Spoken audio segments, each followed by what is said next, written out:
The morning after the last election, I said, we owe Donald Trump an open mind and the chance to lead. I meant it. Every president deserves that. And Trump came in with so much set up for him: a strong economy, plans for managing crises, including a pandemic. Yes, we Democrats would have disagreed with him on many things, but if he had put his own interests and ego aside, seen the humanity in a child ripped from her parents at the border, or a protester calling for justice, or a family wiped out by natural disaster, that would have been a good thing for America and the world. I wish Donald Trump knew how to be a president, because America needs a president right now.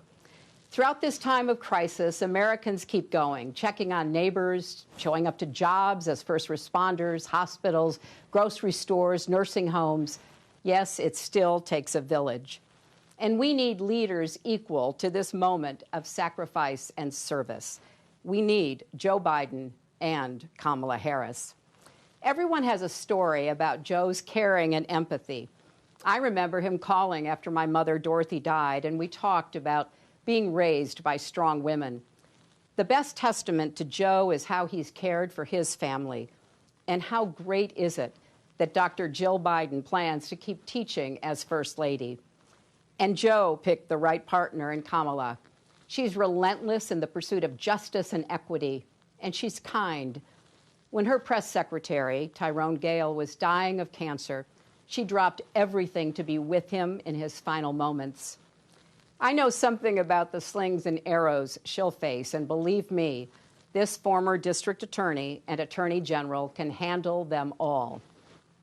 So this is the team to pull our nation back from the brink. But they can't do it without us. For 4 years, people have told me, I didn't realize how dangerous he was. I wish I could do it all over. Or worse, I should have voted.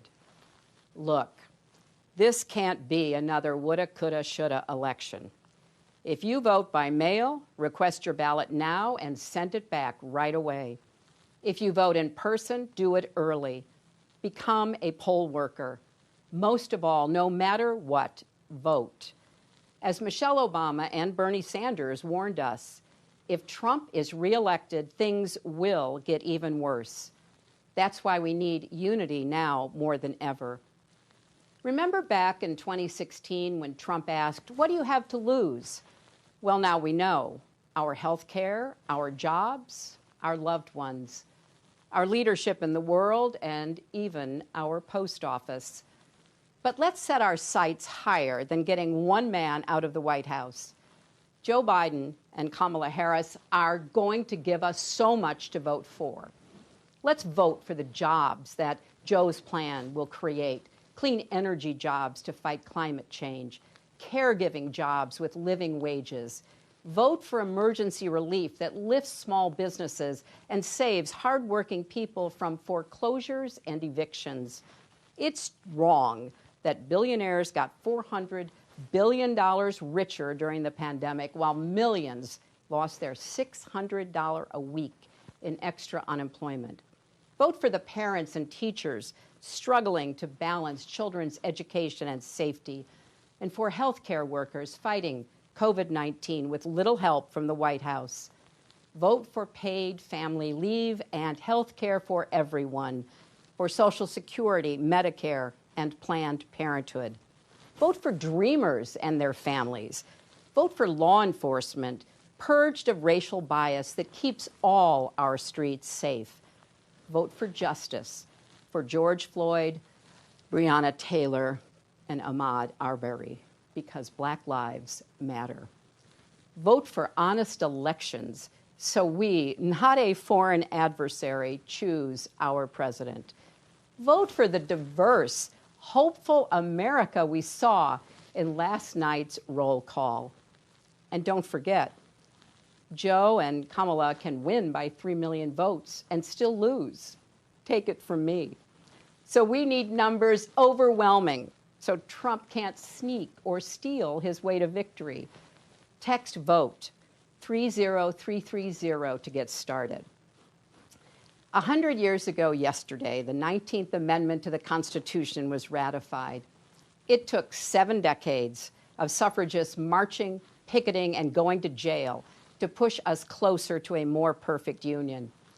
55 years ago, John Lewis marched and bled in Selma because that work was unfinished.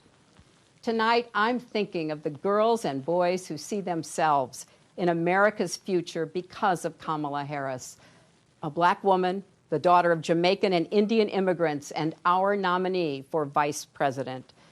This is our country's story, breaking down barriers and expanding the circle of possibility.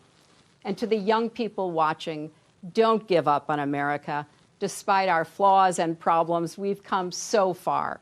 We can still be a more just, equal country with opportunities previous generations could never have imagined. There's a lot of heartbreak in America now. And the truth is, many things were broken before the pandemic. But as the saying goes, the world breaks everyone, and afterward, many are strong at the broken places. That's Joe Biden. He knows how to keep going, unify, and lead, because he's done that for his family and country. So come November, if we're strong together, we'll heal together. We'll redeem the soul and the promise of our country, led by President Joe Biden and Vice President Kamala Harris.